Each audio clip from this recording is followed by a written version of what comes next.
22 қыркүйек Қазақстан халқы тілдерінің күні. Аталмыш мереке 1998 жылдың 20 қаңтарында еліміздің президенті Нұрсұлтан Назарбаевтың жарлығымен жарияланған болатын. Жылда осынау мерекені Қазақстандағы көптеген ұлт өкілдері мен ұлыстар тойлап келеді. Осыған орай Семей қаласындағы Назарбаев зияткерлік мектебінде арнайы мерекелік апталық басталып кетті.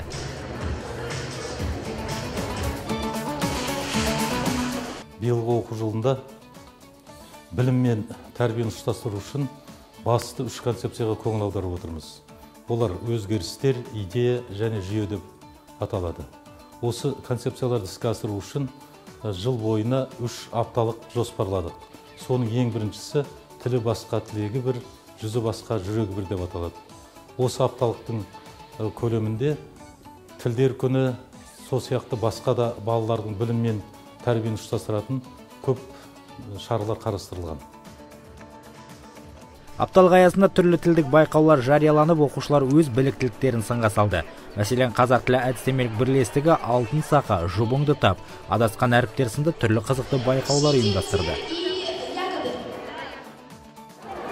Бүгін біздің мектебімізде үлкен іс-шара өтіп жатыр. Тілдер мерекесіне арналып, тілі бөлек, тілегі бір, үні бөлек, жүрегі бір деген тақырыпта. Сол бүгінгі шараның ең негізгісі мынау өткізіп жатқан жәрмеңкеміз. Біздің жәрмеңкеміз қоянды жәрмеңкесін балаларға тек қана жәрмеңке емес, сонымен бірге тілді насихаттап, әрбір сатылған нәрселерімізге қазақ тілінде аттарын жазып үйретіп жатырмыз.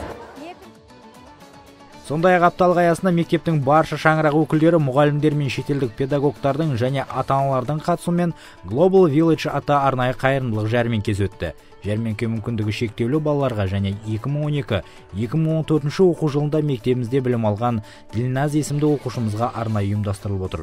Ол өте сирек кездесетін онкологиялық ауруға шалдыққан. Науқастың денсаулығына қажетті қаражат жинауға қол ұшын созу мақсатында ұстаздар мен оқушылар өз үйлерінен әкелген түрлі тағамдар мен жеміс-жидектерді жәрмеңке барысында қолжетімді бағада сатты. Бұл шараның тәрбиелік мәні өте зор. Барлық жиналған қаражат мүмкіндігі шектеу балаларға арналады. Және де біздің оқушымыз осында оқып, былтыр кетіп қалған оқушымыз қатты ауырып жатыр. Сол балаға көмек көрсетеміз деген атсалысудамыз. Баршамыз, оқушылар, ата-аналар және де ұстаздар ұжымы бір ауыздан атсалысып жатыр. Оларға көп рахмет алғысымды айтқым келеді. Жалпы бүгінгі тіл мерекесімен құттықтауға рұқсат етіңіздер. Сол жәрмеңкеміз, сол тіл мерекесін тәй-тәй басып ашып жатыр. Бір апталық көпте шаралар өткізу жоспарындамыз.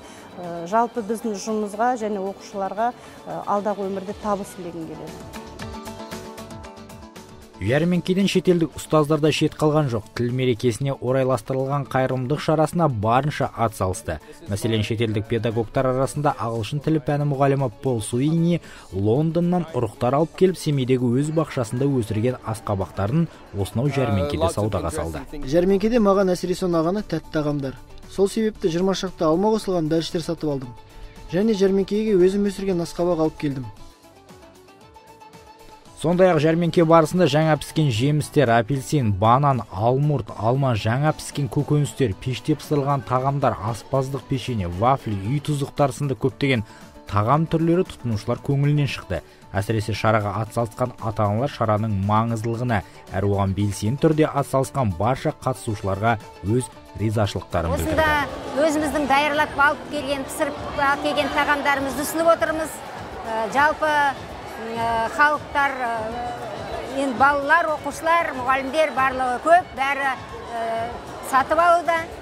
Енді осы мектептің ұжымдарына, барлығына тегіс оқушыларға бәріне алғысымыз білдіреміз. Бүгін біз қайырымдылық шарасына ата-аналар комитетінің атынан қатысып, 5000 теңге шамасында қаражат жинап бердік. Біз бұған өте қуаныштымыз. Байқасам, ұстаздар мен оқушылардың барлығы өте белсенді түрде атсалысып, мүмкіндігі шектеулі балаларға барынша қол ұшын созуға тырысып бағуда.